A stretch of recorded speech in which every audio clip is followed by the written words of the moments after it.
तो स्टूडेंट्स, आज की इस वीडियो में हम सल्फर के ऑक्सो एसिड्स या सल्फर के जो ऑक्सो अम्ल होते हैं उनके बारे में पढ़ाई करते हैं।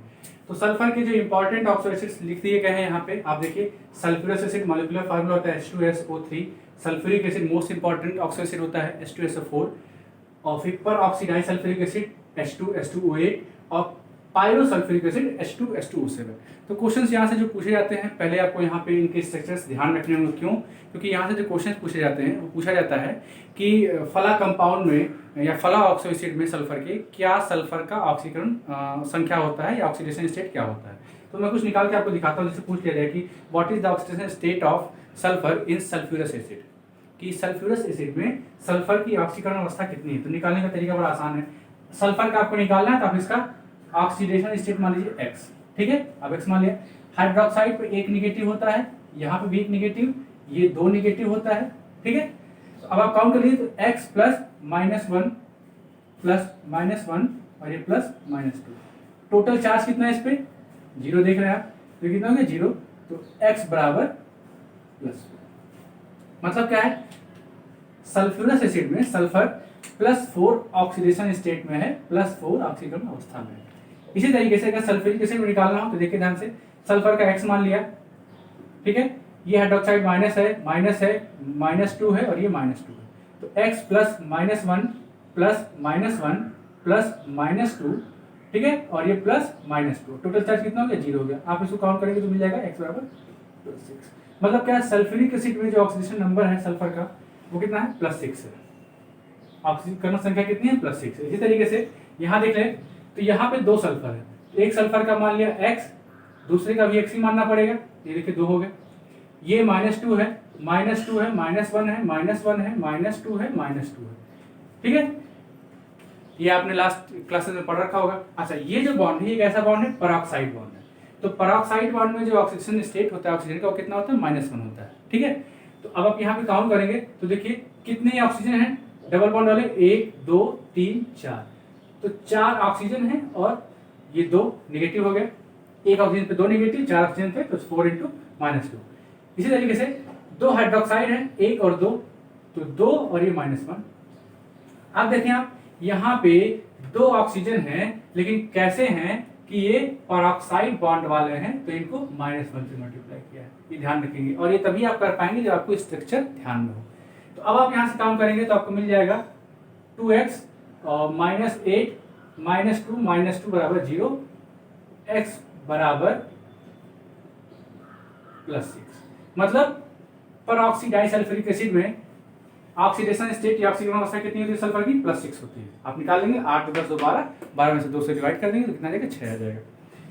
एक्जैक्टली सेम यहाँ पे भी है, सल्फर 2 बार है तो x और x 2 बार सल्फर लिख लिया,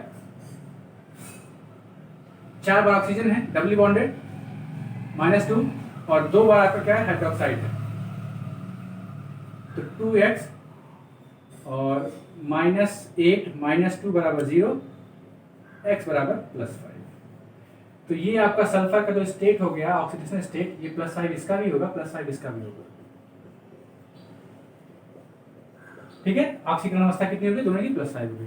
तो ये हो गया आपके सल्फर के ऑक्सो एसिड। क्या किया? कुछ नहीं किया है। जिसका भी ऑक्सीडेशन स्टेट या ऑक्सीकरण अवस्था निकालनी होती है उसको हमेशा X मान लेते हैं। सल्फर का निकालना तो X मान लिया। अब बाकी जितने भी ग्रुप्स इससे जुड़े हुए हैं, जितने भी अन्य जो समूह हैं इससे जुड़े हुए हैं, उन पे कितना आवेश होता है, कितना चार्ज पहले से प्रेजेंट होता है। जैसे हाइड्रोक्साइड पर हमेशा -1 होता है, ऑक्सीजन पे -2 होता है, लेकिन अगर पेरोक्साइड बॉन्ड वाला ऑक्सीजन है तो उस पर -1 होगा, ठीक है। तो ये चीज़ करके हमने सल्फर का जो ऑक्सीडेशन स्टेट था, जो ऑक्सीकरण अवस्था था, वो हम लोग यहाँ पे निकाल रखा है, ठीक है। ये काम हो गया। अब बात करते हैं हैलोजेंस के जो ऑक्सो एसिड होते हैं उनकी बात करते हैं।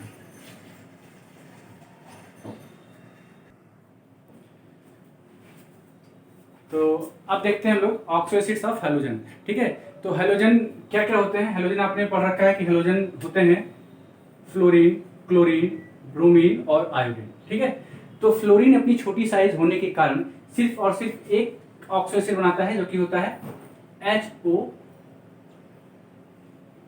HOF, ठीक है। ये अपनी छोटी साइज की वजह से कितना, सिर्फ एक ही जो इसका ऑक्सो एसिड होता है वो बनाता है।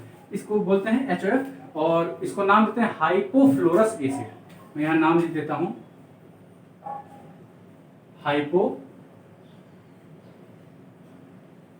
Fluoresce acid.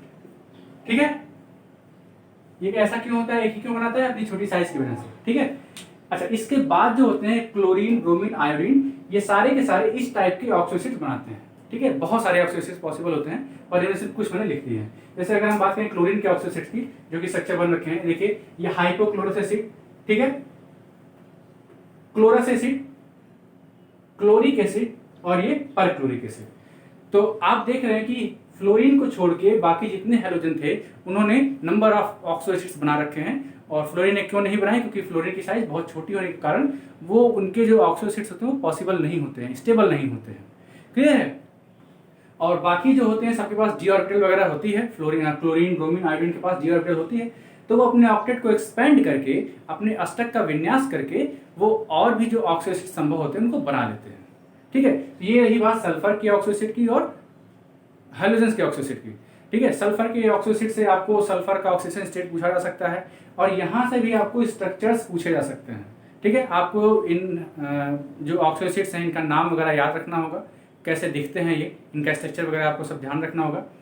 तो ये सारी चीज़ें रह गई। और एक और चीज़ कि जो आपका हैलोजेंस में फ्लोरीन है वो जो है सिर्फ एक ऑक्सो एसिड बनाएगा, कौन सा बनाएगा, हाइपोफ्लोरस एसिड, इस टाइप का HOF। देखिए हाइपोफ्लोरस, ये हो गया हाइपोक्लोरस हो गया। ठीक है, तो ये रही बात ऑक्सो एसिड्स की। अगर आपको वीडियो पसंद आया तो जरूर लाइक करें, सब्सक्राइब करें और अपना फीडबैक देते रहें। Thank you.